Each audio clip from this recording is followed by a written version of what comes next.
In this talk, I'm going to share with you some of the research that we have done on predator-prey interactions in fishes. These interactions are critical to the survival of a broad diversity of species and are largely determined by the motion of both the predator and the prey. And it is therefore not surprising that an interest in predation is commonly offered as a motivation for studying the biomechanics of locomotion. And to offer an illustration of that, we can turn to R. McNeill Alexander. In the early part of his book on animal locomotion, he stated that for many animals, natural selection may tend to favor structures and patterns of movement that increase maximum speed. The logic goes that a faster moving predator may be able to catch more prey, and a faster moving prey animal may be better able to escape predators. Okay. Now, this is a common focus on either maximum speed or sometimes maximum acceleration, with the idea being that that should be predictive of the outcome of a predator-prey interaction. But when we have studied predator-prey interactions with live predators and live prey, we have not really found these maximal metrics of kinematics to be predictive of the outcome. And so here are some examples. Here we have larval zebrafish, which in this case are the predators, and they're preying upon Artemia, the zooplankton, and they're doing so in the dark under IR illumination. And what we found in these experiments is that it's not the fastest larval zebrafish that are most successful in capturing prey, but it's instead the ones that are best at sensing the water flow generated by the zooplankton using the lateral line system in these fishes. Now, we have also studied bluefish, and bluefish are quite fast predators. But the fastest bluefish often would miss their prey because they fail to coordinate their feeding strike with the position of the prey. We see an example of that in this movie here, where we have the predator as tracked by a black landmark and the prey in white. And we see the prey in this circle here survive the strike of a predator that doesn't coordinate its feeding strike. Lionfish provide an interesting case because these predators are slower than their prey all the time. And so moving a little bit faster or slower doesn't really affect their success. Instead, they're successful because they are so darn persistent in pursuing their prey. And there's a talk on this by Ashley Peterson in the complementary session to this symposium. Okay, so maximal measures of kinematics do not predict the outcome of these interactions. What should we focus on if we want to relate the locomotion of an animal to the success of a predator or the survival of a prey? So the first thing I would recommend is studying these interactions with prey untethered. So let's remove the tethers so that now we can measure rates of capture or rates of survival, depending on whether you're focused on the predator or the prey.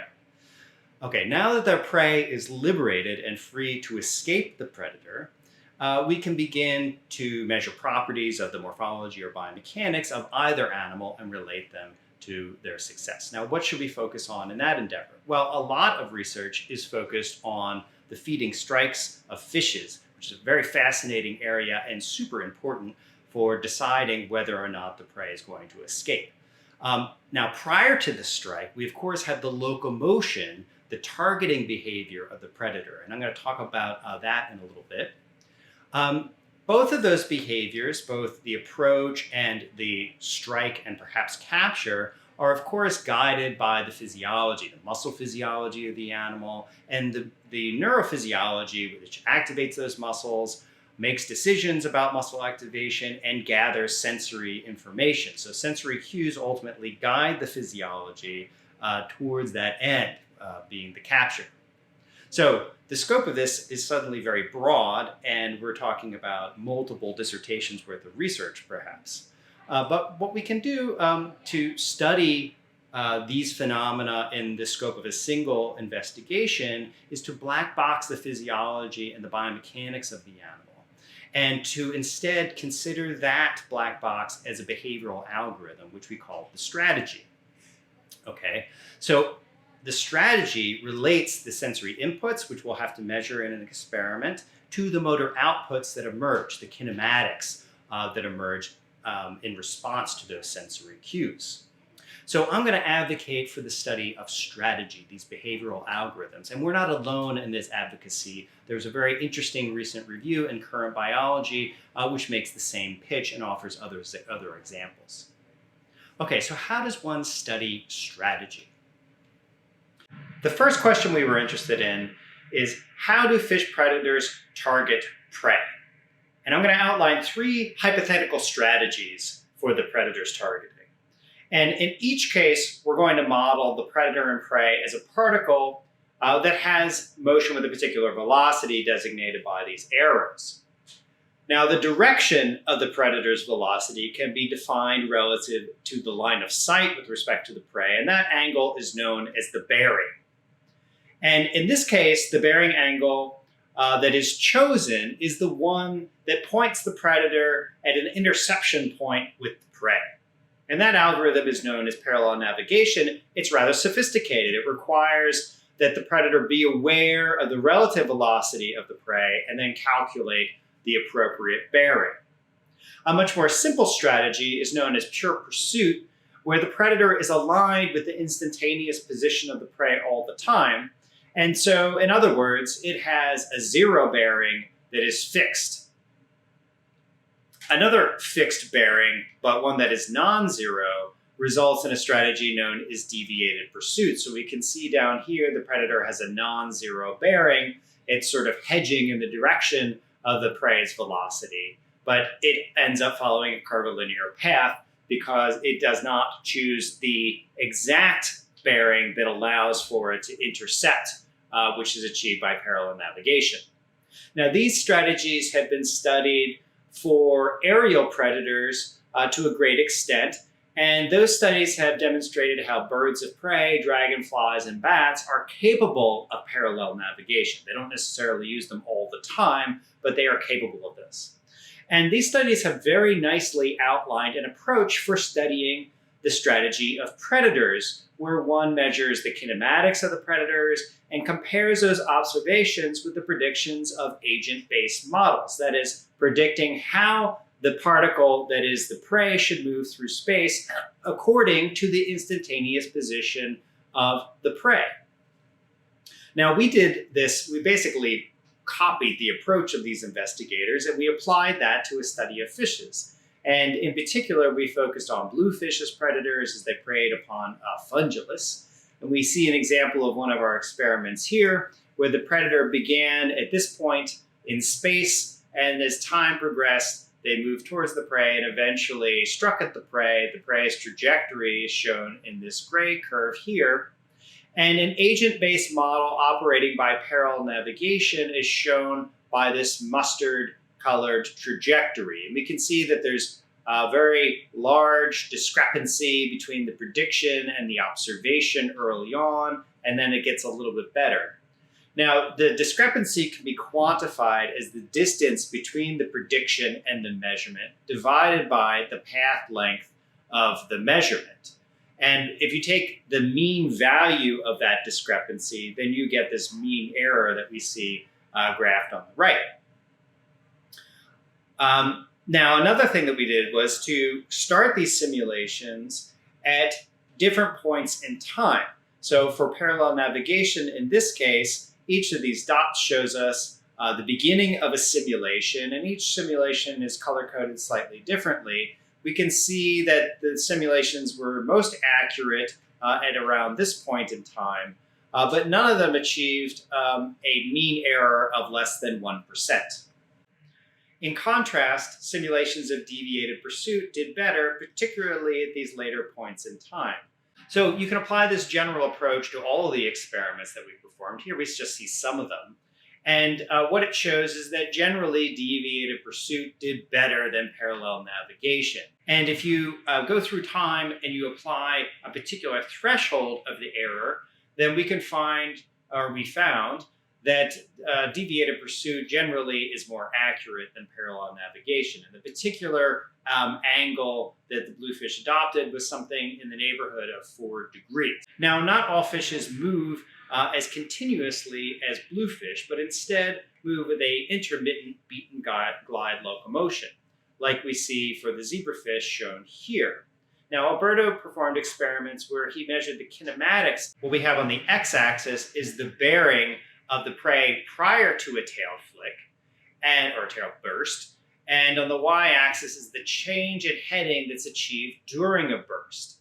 And what this shows is that generally zebrafish will beat their tails such that they yaw or change their heading towards the prey. So we call this intermittent pure pursuit, the strategy adopted by zebrafish and perhaps other intermittent swimmers. So if we flip back to our three hypothetical strategies, we did not find any support for parallel navigation, but instead we found that bluefish operate by deviated pursuit, lionfish adopt a pure pursuit strategy, and then we just saw Alberto's results on zebrafish where they adopt an intermittent pure pursuit strategy. So what this shows is that a purely deterministic agent-based model of the predator can successfully predict its trajectory. And this model is simple. The strategy of a predator is predicted by an ordinary differential equation that looks like this, where we have the rate of change in the heading equal to some gain times the sign of the bearing plus the set point, the desired direction. In the case of pure pursuit, that value is 0. So it's a very simple equation that is still accurate about the trajectory of the predator. Now, can we adopt a similar approach, that is pure determinism, to consider the strategy of prey? Well, prey have all the same basic parts, okay? They have motion that should matter with respect to whether or not they get captured.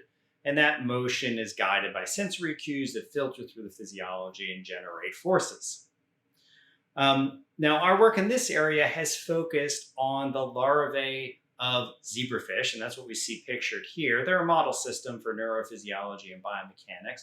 And in laboratory conditions, they'll exhibit an escape response as their predators, which are adults of the same species, try to ingest those larvae. Here we have a high-speed video recording of an adult zebrafish attempting to strike and ingest larvae of the same species. And we can see that this particular adult is not successful. We ran a series of experiments where we have a single zebrafish adult that attempts to strike at and ingest the prey, and the prey is shown in the middle of that circle there. And these early experiments, which were conducted in a cylindrical arena like this one, showed, first of all, that the fast start is effective. All right, I'll illustrate later how the speed of that escape isn't super critical, but it's definitely faster than routine swimming, and it's effective. Secondly, those escapes are initiated either by flow or vision or a combination of the two. And so we have the potential for more than one modality mediating the escape behavior of prey. Now, we were really interested in the sensory cues that initiate those escapes. And so we simplified things by killing the predator and presenting that predator in a very consistent way towards the prey. We took that dead fish predator and we put it on a stick and we thrust it through the water using a linear motor. Okay, we call this a robot. It's a very crude robot. And we moved these cameras along with the predator to observe the responses of the prey. So we have one larva here, another there, and another there. This particular experiment was conducted under IR illumination, so the prey are responding to the flow stimulus generated by the predator. And we verified this by knocking out the letter line system and showing that they don't respond. Here we have a number of responses, all for experiments run in the dark. And each of these blue arrows corresponds to the displacement that's achieved by the end of stage 2 of the fast start. And we can see that those responses are clustered real close to the head of that dead fish. When you turn the lights on, the larvae respond from a greater distance, and we can run this experiment many, many times and get a very large sample size. The experiments in the dark establish that a predator's approach stimulates a flow reflex. That is, larvae very consistently initiated an escape away from the side of the body that was exposed to the flow of the predator. The responses to the predator as a visual stimulus were a little bit more complicated. So here we have the responses of larvae. These are the fast start directions shown as a histogram. In cases where the predator appeared in the right eye of the larvae's field of view. Okay, so you can see that most of the responses are away from the direction of the predator, but some of them were towards the predator. And you see something very similar for the left eye. Now, if you pull together all the responses and you consider them relative to the direction of the predator's approach, then what you find is that when the predator approaches at a right angle with respect to the body, that's 90 degrees here, the larvae very consistently respond away from that stimulus, almost 100% of the time. Whereas when the predator approached directly towards the rostrum, that is head on of the body, then the larvae responded with about a 50% probability towards the left or the right sides. And the same when the predators approach from behind.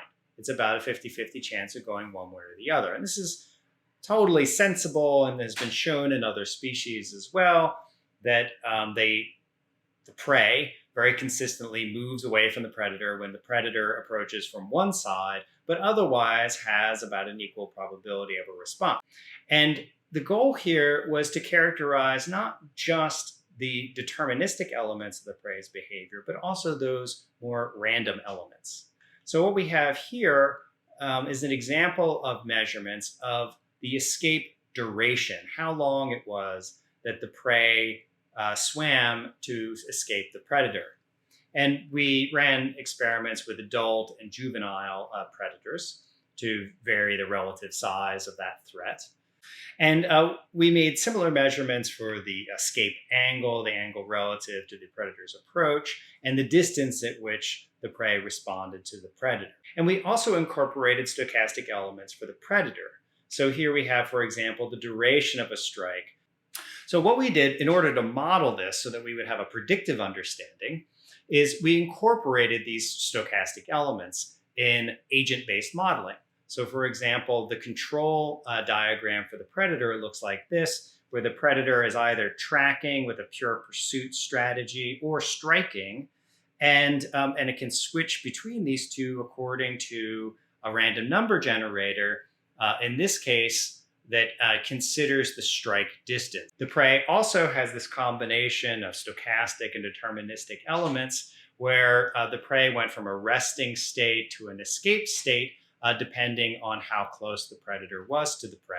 The simulations by this model could be performed to predict the motion of predator and prey. So the predator is shown in red, the prey is blue here, and it looks much like a deterministic model, but in each of the instances of changing the behavioral state of either animal, those were partially determined by random number generators. And you can run simulations like this over and over and over again. That's known as the Monte Carlo method. And it also can be simulated through a purely analytical approach. And what we did was to characterize the survivorship of prey on average for these very large populations. And that's what we see here, which is survivorship as a function of the number of interactions between predators and prey. And what we found is that our simulations, that is batches of simulations, populations of simulations, followed a very similar pattern to what we observed in our kinematic experiments. Now, the fun part of having a model like this that we feel is accurately characterizing the interaction is that you can begin to play with the parameters that go into the model to see how sensitive its predictions are to those parameters. So this sort of sensitivity analysis is shown here, where we have the probability of surviving an encounter with a predator as a function of individual parameters. First, in blue, we have the response distance, and 0 would correspond to a response distance that's exactly what we observed. Whereas a population, if we change the mean value of the population of response distances, then we move towards the right. If we reduce the response distance, then it goes towards the left. So response distance enhances survival. It turns out to be the most important parameter. You can contrast that to the escape speed, where if you increase the speed, you see no increase in survival. And it's only when you reduce the speed by 40% or more that drop off in speed has a corresponding decrease in the survival probability. So the escape speed has little effect unless you reduce it by that large amount. All of these other parameters have essentially no effect or a small effect. So what can we conclude about the escape behavior of prey?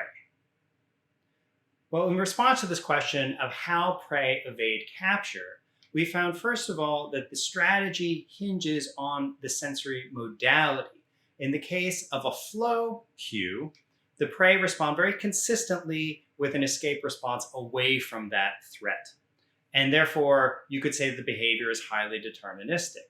Visual responses are more complicated. If the predator approaches directly towards the prey or from behind, then the responses can be with equal probability towards the left or the right side of the body. Response distance matters. That's a take-home message of our sensitivity analysis, and it matters much more than the speed of that escape. So this is in contrast to a focus on maximal metrics of kinematic performance, which would otherwise indicate that the faster the prey, the more likely they are to survive. We find that that is not the case. So what can we conclude in general from this consideration of both predators and prey? First of all, I hope that I've demonstrated the value of focusing on strategy. The study of strategy offers a predictive understanding for the effects of performance in sensing, biomechanics, and control.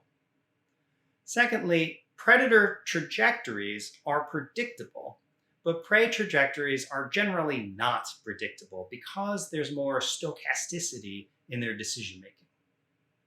Stochastic agent-based models can accurately predict survivorship, that is, in general, on average. So in the case of the predator, you can instantaneously predict the position and the changes in position. And you can't do that for the prey, but on average, you can predict the outcome of these interactions. And the value of having a sensitivity analysis in this case was that it illustrated that the speed of our zebrafish larvae was sufficient. Okay, they survived most of the time, and increasing the speed didn't really help. But instead, sensing and control were critical to their survival.